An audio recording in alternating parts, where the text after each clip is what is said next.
He's just like such a stellar competitor to me. He's not like, he's not starry-eyed with the way he like views, you know, the scene. He's just like, he's got that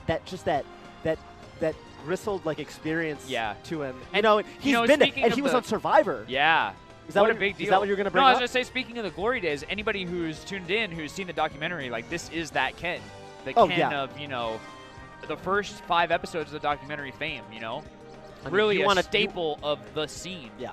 Since its inception until about 2007 or 2008. Right. 2007, I think. Right. I mean, we spend a lot of time now talking about the gods of the game. You know, you know, it's kind of the numbers may be shifting, you know, but the 5 gods basically now. But if you want to look back then, there was really one god. You know, and maybe Isaiah too. Yeah. You know, if you want to talk about their team synergy and their teamwork, you know, the common team El Chapo Diablo composed of Ken and Isaiah. But Ken was in singles. He was, you know, and results showed. Yes. He was by far the best player for many years, and no one could touch him. Yes. So and here he is in 2014. It just, you know, clawing his way back up the ladder, and you know, getting wins along the way. We've been waiting for a while to get a memory card that actually has the stage select so that we could do striking, but here we are, the full stage list. And the characters too, I would imagine. And we are watching the first game of Ken versus Goku Extreme. GG! Yes. It's over for Ken. His name is literally Goku Extreme. That's like, Extreme to me sounds like Super Saiyan 8. That move that he thought that he could up B through the platform because of his power level. Super Saiyan power. He was probably trying to Shoryuken the whole stage of Battlefield and make it explode like Vegeta was trying to with the Gallet gun on Earth. Yes. Goku Extreme. That is the best tag I've seen in years. And since I'm such an authority on DBZ. yeah. Great sweet stuff from Ken. All right, let's get serious here. All right, Ken, you know, I'd say he's the favorite to win. You know, he's definitely showcasing better movement right now. An unfortunate SD or suicide from Goku Extreme first off. Yeah. These pools, so we are at a 970-man tournament, right? So pools are not like, the skill is not so evenly distributed. And, you know, Ken's probably like a 1 seed for this pool, and he's showing it here. Yeah. You know, he's got all the fundamentals down, and he wrote the book on fundamentals. Without sounding like, you know, elitist or whatever, it's like you can kind of tell by watching the movement of the players, you know, how much they've practiced and, you know, how familiar they are with the engine. Melee is, whoa, nice cape. Yeah, good cape edge guard. There we go. Ken smiles. Ken, that was a big smile from Ken. Like, haha, you got me. Yeah, you got me. Yeah, that is definitely a very strong edge guard tool for Mario and, you know, a lot of his matchups. Because it just turns you around and it doesn't, a lot of moves, you know, when you hit them in the air, you know, they can up B, they can do something again, but the cape, you just continue to plummet. Yeah. And you know what? You can really see the difference in these two players when you look at Goku Extreme and the tools that he's using. I think he's actually using some of Mario's best tools. You see he's using a lot of rolls and a lot of down smash right after roll. So that's just like a strong strategy, especially when other people are not very mobile. So see there's a roll and a down smash. He's kind of relying on this and the cape as a very strong edge guard tool. Right.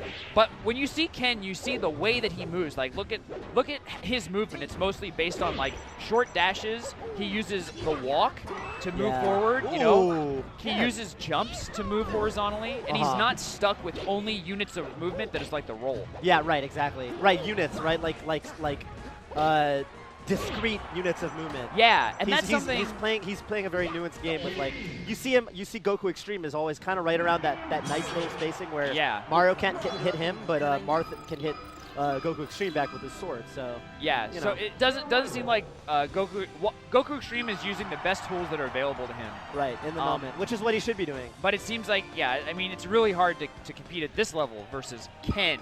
Yeah. Liquid Ken, a man who's sponsored by Team Liquid. Liquid Ken's just got a better toolbox. Yeah. So, you know.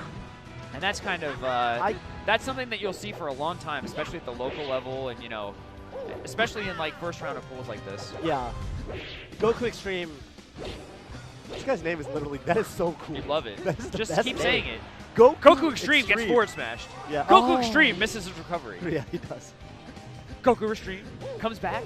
I just think it was funny that we sat here for 5 minutes not knowing who he was. And I was like, you heard me. I was eager with anticipation. Like, all right, this is Ken versus, and then Goku Extreme comes on. I'm like, oh, I'm done. I love that it's X-treme, by the way. Right, it's not Extreme. Extreme. If it was XTREME, that's one thing. But it is X-treme.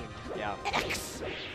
X-treme. Definitely a oh my god, Ken with his patented Ken combo. Patented Ken combo. You'll notice, by the way, Goku X-treme tried to escape that combo by jumping out in between the hits, but the problem is that he didn't quite get out, and then when you catch someone's jump in the middle of a combo like that, it's even worse. It's even worse because now they have lost that double jump until they hit the ground again.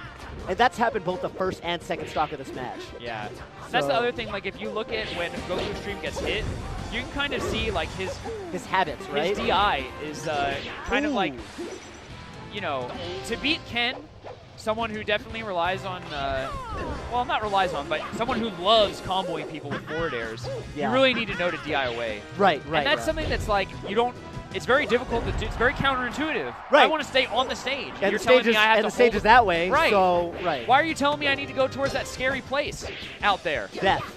Wow. Ken showing off his sword. And in a way, right, it's kind of beautiful, right? It's like you literally, you need to be able to look death in the eye and be not afraid of it. That's deep. Isn't it? Yeah. Isn't it, though? That's exactly it is how what it we is. have to do as Smashers. We need to accept our own death. We do, dude. We need Memento Mori, dude. Hanzo, I hope you're still watching. We're spouting. The only thing about that is you have 4 of yourself in a plane, so.